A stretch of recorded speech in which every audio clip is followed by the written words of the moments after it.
Kali ini kita akan mengulas terkait investasi di Sulawesi Selatan dengan tema Kebut Investasi Sulsel. Di tengah-tengah kita sudah hadir para pembicara. Yang pertama saya sebutkan Bapak Muammar Muhayang, Ketua Apindo Makassar.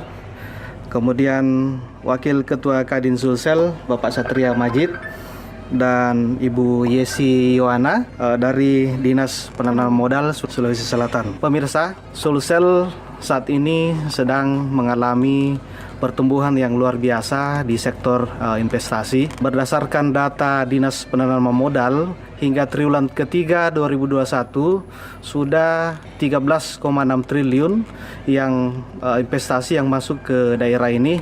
Ini cukup besar pertumbuhannya, mencapai 111%. Ini masih ada waktu 2 bulan terakhir untuk mencukupi melebihi 13 triliun itu. Saya pertama ke Ibu Yesi dulu terkait ini bagaimana perkembangan investasi Sulsel, Bu. Ini kan cukup mengalami pertumbuhan yang sangat luar biasa meski di tengah pandemi, tetapi pertumbuhannya cukup signifikan. Itu kira-kira apa pendorongnya, Bu, sehingga Sulsel ini menjadi daya tarik untuk investasi?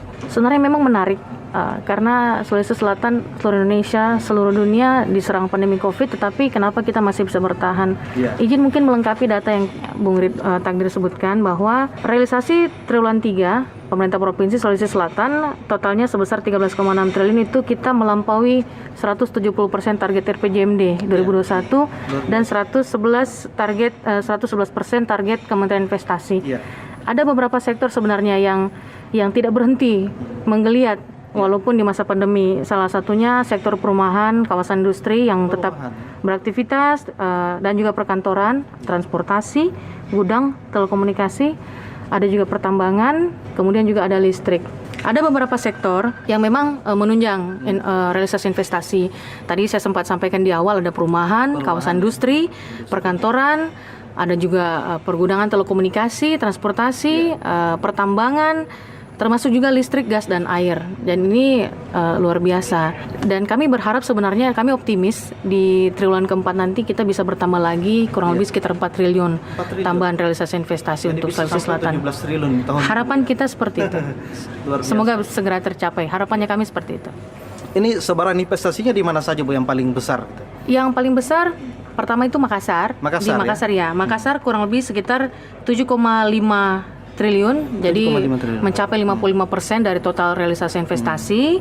Kemudian Luhut Timur mendapatkan porsi 12% dengan total kurang lebih 1,6 triliun. Ya.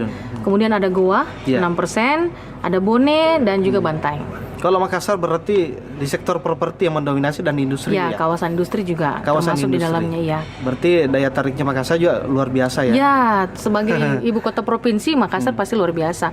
Yang penting kan karena Makassar ibu kota provinsi, maka dia menjadi pusat atau hub untuk Indonesia Timur dan juga hub untuk Sulawesi Selatan. Iya, betul.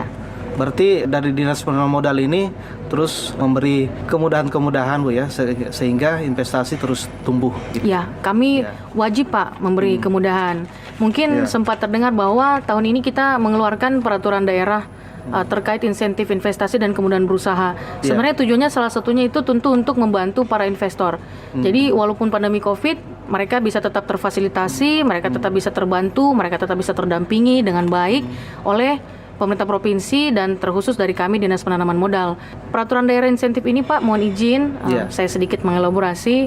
Itu ada insentif fiskal dan non fiskal. Insentif non fiskal saya kira pelayanan perizinan yang sangat tin kita dengar ya. Salah satunya itu ada online single submission, karena walaupun dia kewenangan kementerian, tetapi pelaksananya untuk sementara ini kita masih bantu dampingi karena memang OSS itu kan harusnya mandiri, tapi karena belum semua bisa mengakses secara mandiri, maka kami wajib mendampingi untuk turut membantu. Selain itu ada insentif fiskal, ini ada kategorinya lagi, Pak. Kalau memang ada investasi yang nilainya cukup besar dan ada kriteria penilaiannya, itu bisa diberi insentif fiskal, saya kira. Berarti kalau dibandingkan tahun ini dengan tahun lalu, tahun ini lebih besar pertumbuhannya, Bu, ya, dari tahun lalu memang luar biasa, Pak. Kita mengalami kejadian yang tidak kita duga, dan memang ada penurunan, tetapi Kita tetap, kalau dari Provinsi Sulawesi Selatan, pemerintah Provinsi Sulawesi Selatan, kita tetap mencapai target di tahun 2020 karena memang kita sempat menurunkan target RPJMD disesuaikan dengan masa pandemi Covid yang kita alami. Pun diturunkan, kita tetap bisa mencapai target yang ditetapkan. Tetap mencapai target. Iya, tetap mencapai target. Baik, ditetapkan. Ibu Yesi, saya ke Pak Muammar dulu terkait ini pelayanan perizinan yang menjadi dasar untuk mendirikan usaha ini. Ini sangat penting, Pak ya. Ini bagaimana Apindo melihat apakah itu sudah merasakan proses perizinan yang mudah, tidak berbelit-belit? Ini dari kacamata pengusaha, di sektor usaha, Pak. Pengalaman kami di Apindo dengan adanya OSS berbasis risiko masih banyak kendala, Pak.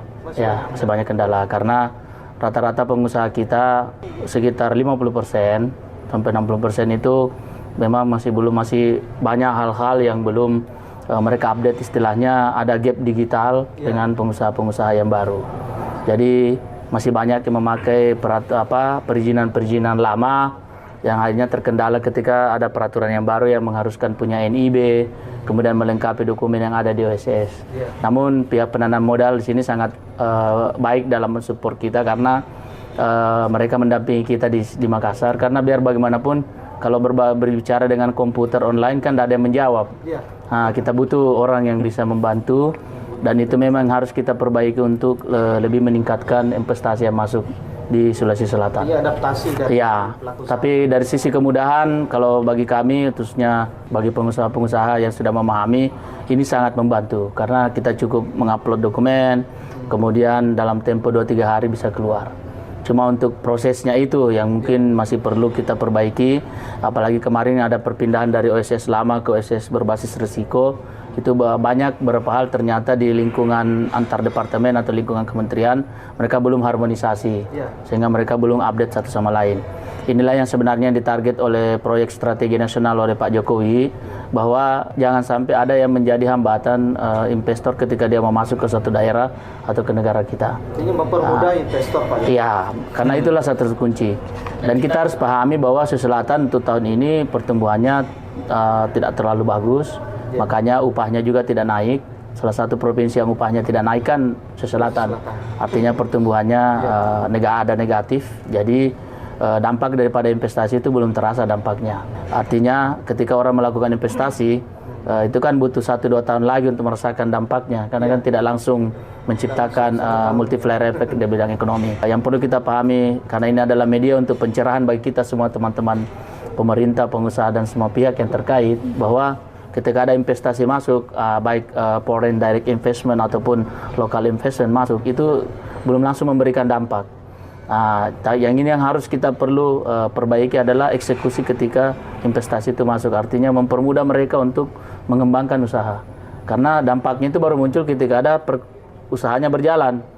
Kalau cuma dia invest, kemudian memorandum understanding, kemudian menciptakan sebuah produk atau manufacture misalnya, tapi tidak berjalan, ya tetap tidak memberikan dampak apa-apa. Jadi kita berharap salah satu langkah yang perlu direbut oleh pemerintah Sulawesi Selatan, harus kita harus kita mendahului daripada teman-teman di Jawa adalah, alhamdulillah kemarin upah sudah lebih bagus, dinamis harmonisasi bunga industrial yang bagus, perizinan permodalan juga harus lebih proaktif lagi, kalau perlu lebih merubah lagi lebih ke arah entrepreneurship. Kami Apindo ada beberapa nanti kerjasama dengan beberapa pemerintah kabupaten memberikan workshop entrepreneurship kepada pegawai negeri sipil.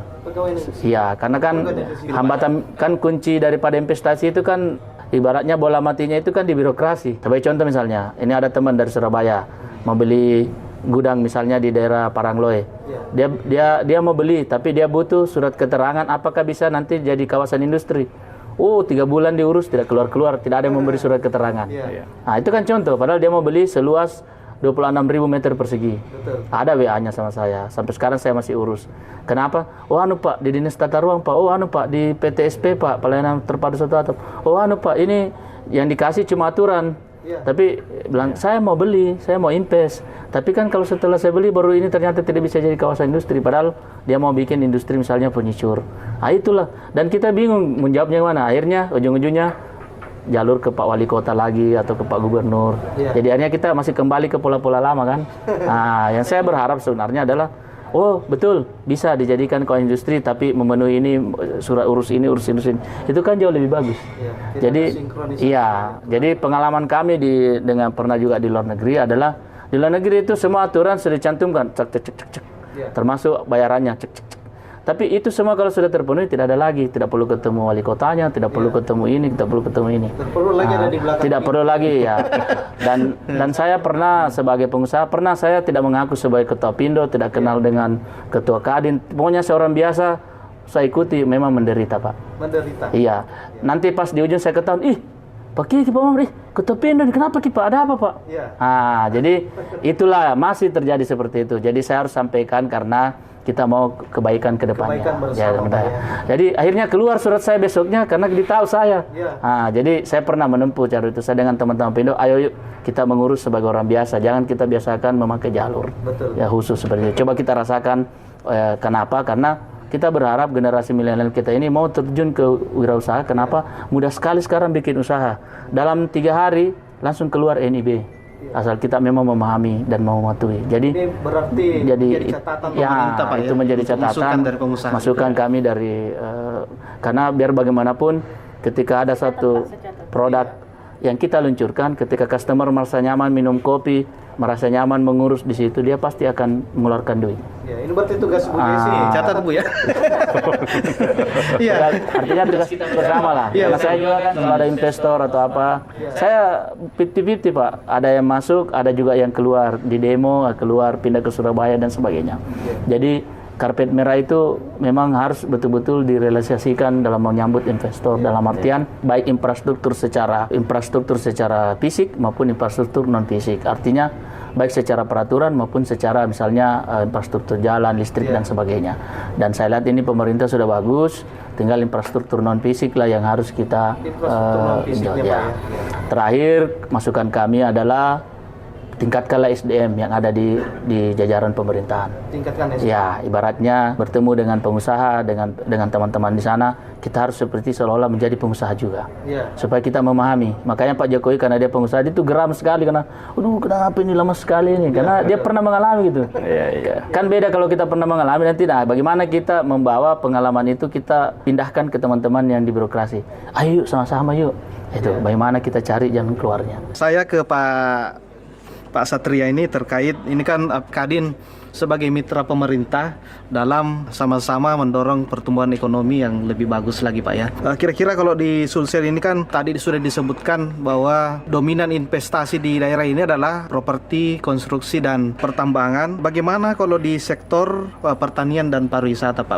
Bagaimana kira-kira dukungan Kadin sehingga sektor ini juga berkembang? Saya mungkin mengawali bahwa Sulawesi Selatan ini bisa dikatakan kalau di timur Sulsel gerbangnya. Artinya sebenarnya bisa terjawab semua tadi apa yang disampaikan dari rekan kita di Apindo. Menjadi gerbang timur Indonesia ini Sulsel berbenah. Bisa dibayangkan menjadi hub transportasi misalnya. Ada yang menghubungkan kawasan industri dengan pusat bahan seperti rel kereta api Makassar Pare. Tentu ini akan mempersingkat waktu, menghemat energi. Kemudian pembangunan Newport, tentu ini menjadi sebuah langkah maju di kita nanti. Seperti yang disampaikan rekan Apindo bahwa tidak lagi kita ke Surabaya, tetapi kita bisa langsung ke dari Makassar ke Manado, ke Ambon. Memang untuk regulasi sekarang hampir semua Makassar ke Surabaya dulu baru masuk ke daerah timur. Nah, kehadiran ini tentu menjadi sebuah harapan besar kita untuk memberi kemudahan bagi pengusaha untuk menjual komoditinya.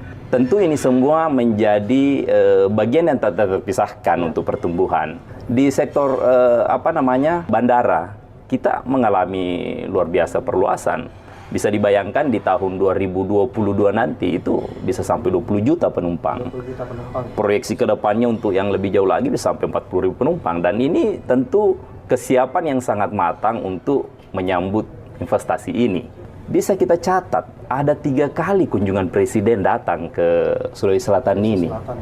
Bendungan di Gilireng, kemudian Bendungan Pasar Lorang, Dam Nipa-Nipa, kemudian terakhir Perang Loe.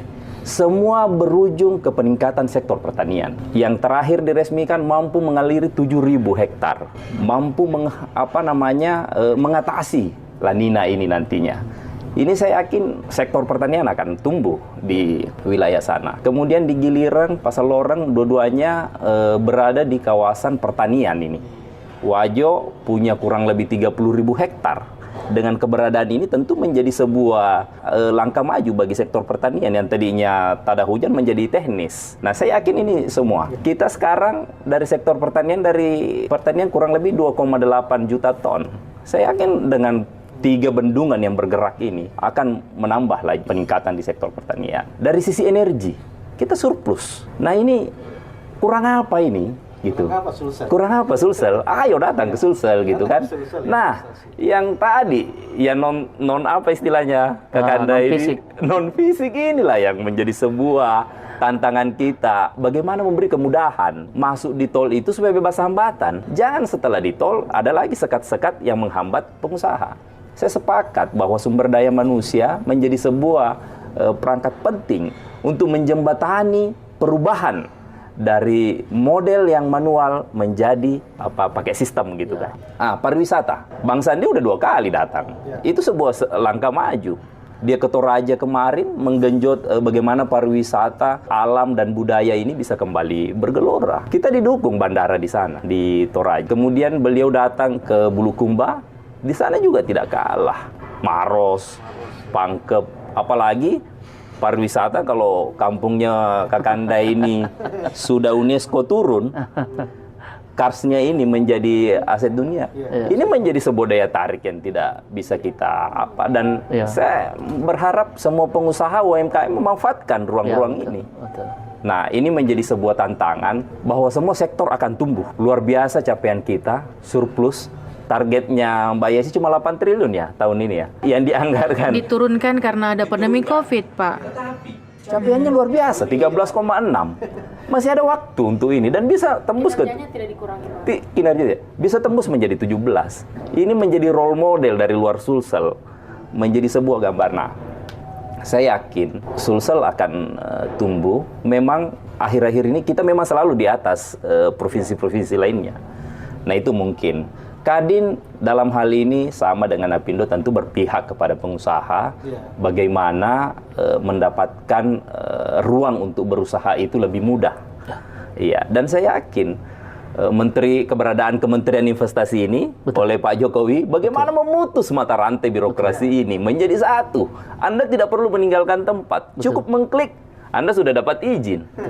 OSS berujung ke nomor induk berusaha kan. Ini kan menjadi kemudahan. Ada NIB pribadi, ada semua bisa berusaha. Ini menjadi sebuah langkah maju bagi kami yang menghimpun UMKM dan lain sebagainya. Kami di Kadin ada program namanya Tangkap Peluang. Tangkap Peluang ya. Tangkap peluang ini kita lebih mendorong jangan kita menunggu gitu. Kita yang lebih proaktif. Nah, ini akan dijabarkan karena ada Kadin Kabupaten Kota, kemudian ada Kadin Korwil Sulawesi. Kemudian ini kita sinkronkan menjadi sebuah program bersama. Apa yang kurang di Sulawesi Selatan? Mari kita minta bantuan di Sulawesi secara umum. Nah, ini semua akan menambah penghasilan devisa lah untuk kita di Sulawesi Selatan. Ini strategi Dinas Penanaman Modal ini seperti apa untuk menggait investasi agar berdatangan? Sebenarnya memang Sulawesi Selatan itu menarik. Kita tidak pernah sepi pengunjung. Kita selalu saja setiap bulan ada yang datang, apakah hanya bertanya ataukah memang ingin mengunjungi lebih detail terkait apa potensi dan peluang investasi yang dimiliki oleh Sulawesi Selatan. Tugas kami di Dinas Penanaman Modal adalah bagaimana mendekatkan mereka dengan proyek investasi yang mereka inginkan. Semisal, salah satu hal yang sudah kami lakukan ya kemarin kita kerjasama dengan Bank Indonesia untuk melaksanakan South Sulawesi Investment Challenge. Jadi kita membuat capacity building untuk kabupaten kota agar mereka dapat menyusun investment project ready to offer yang clean and clear karena para pengusaha pasti bapak-bapak tahu itu maunya kalau ada proyek investasi harus jelas dulu nih, tanahnya nggak bermasalah kan, izinnya tidak susah kan. Nah, jadi tugas kami kita fasilitasi agar teman-teman kabupaten kota membuat investment project ready to offer atau IPRO yang memang layak jual dan sesuai dengan mindset pengusaha. Jadi Dari 24 kabupaten kota kita saring, adalah yang terbaik. Kemudian yang terbaik itu pun kembali diberikan pendampingan supaya betul-betul siap untuk dijual. Jadi kami pun tidak menunggu tamu datang. Kegiatan iPro yang sudah jadi ini pun kami pasarkan dalam berbagai bentuk dan juga dengan berbagai media. Kita kerjasama dengan IAPC kementerian yang ada di 8 negara. Kita juga coba minta dibantu kedutaan. Ada BI, HIPMI, berharap juga bisa dibantu oleh Kadin tentunya, Apindo. Kalau memang butuh data kita pasti kami siapkan. Nah, itu salah satunya. Berikutnya tentu kemudahan pelayanan perizinan. Tadi menarik sempat disebutkan oleh Bapak Darapindo untuk UMKM. Memang UMKM ini seksi Pak izin karena menunjang sangat besar perekonomian kita di Indonesia ya. Dan pesan Pak Menteri Investasi Pak Bahlil bahwa UMKM itu wajib dikembangkan, wajib ditingkatkan. Jadi pengusaha atau investor yang masuk untuk berinvestasi wajib bermitra dengan UMKM. Berarti ini kan ruang yang lebih besar lagi diberikan. Nah, kalau untuk izin sebenarnya kalau di dalam OSS risk based approach berbasis risiko, UMKM itu kan masuk risiko rendah. Risiko rendah berarti persyaratannya sangat mudah, hanya KTP dan NPWP saja sudah bisa mendapatkan NIB. Pun mungkin izin yang risiko menengah dan risiko tinggi juga sebenarnya bisa mendapatkan izin tidak terlalu sulit karena ada namanya fiktif positif Pak. Fiktif positif ini baru dalam OSS. Jadi semisalnya pemohon izin, bapak-bapak ini meng-apply izin di dalam sistem, melengkapi semua ketentuan yang ditetapkan, sudah di-upload semua. Izin ini kemudian kan diverifikasi, diteruskan kepada kementerian atau tim teknis yang bersangkutan. Jika apabila dalam waktu yang ditentukan, jangka waktu yang ditetapkan dalam SOP untuk izin tersebut, tim teknis maupun kementerian tidak merespon, lambat dan lain-lain sebagainya, maka izin akan otomatis terbit. Otomatis terbit. Otomatis terbit. Berarti ini kan kemudahan untuk investor. Tidak ada lagi birokrasi yang berbelit-belit. Harus pergi datang lobby lagi. Itu sana supaya bisa diaparaf kita punya izin itu kan. Jadi ini tidak ada lagi di dalam OSS karena ada asas fiktif positif tersebut. Maka izin akan otomatis terbit.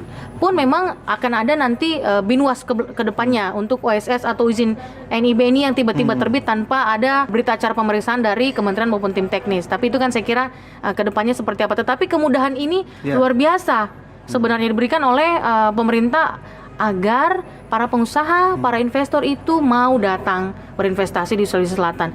Tidak ada yang susah. Tidak ada yang susah. Kalau misalnya kita mau ekspor, ini kalau portnya kan katanya sekarang kita harus transit Surabaya nih. Tetapi kan sekarang ada direct port Pak di MNP. Makassar juga.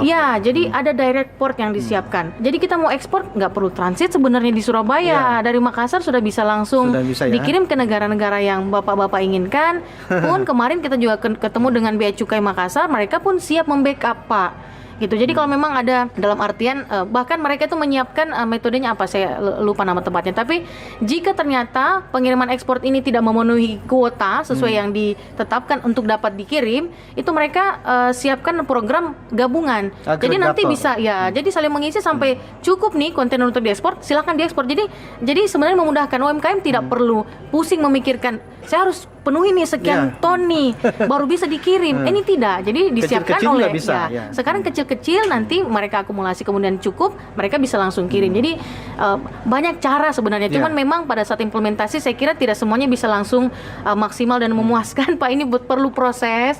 Mohon izin pasti kita perlu tetap masukan dan kerjasama dari teman-teman pengusaha memberikan masukan-masukan. Tetapi setidaknya kami mencoba berusaha memberikan pelayanan yang lebih baik gitu daripada sebelumnya saya kira. Kita nih sudah siapkan tools. Kemudian berusahanya ada. Pelayanan perizinan juga ada. Pendampingan misinya ada Pak, Bapak, Ibu mohon izin. Jadi kalau misalnya kita mengalami kesulitan terkait informasi potensi peluang, hubungi kami. Kalau misalnya kita pada saat berinvestasi di lapangan terkendala sesuatu yang bisa kami mediasi, fasilitasi, hubungi kami. Karena memang kami punya tugas pendampingan misi. Ini pun berlaku untuk teman-teman pengusaha dan para investor di luar sana. Jadi mantapkan hati, tak yakinkan hati dan percaya bahwa Sulawesi Selatan ramah investasi. Ayo kita ke Sulawesi Selatan untuk investasi. Semangat sekali ya.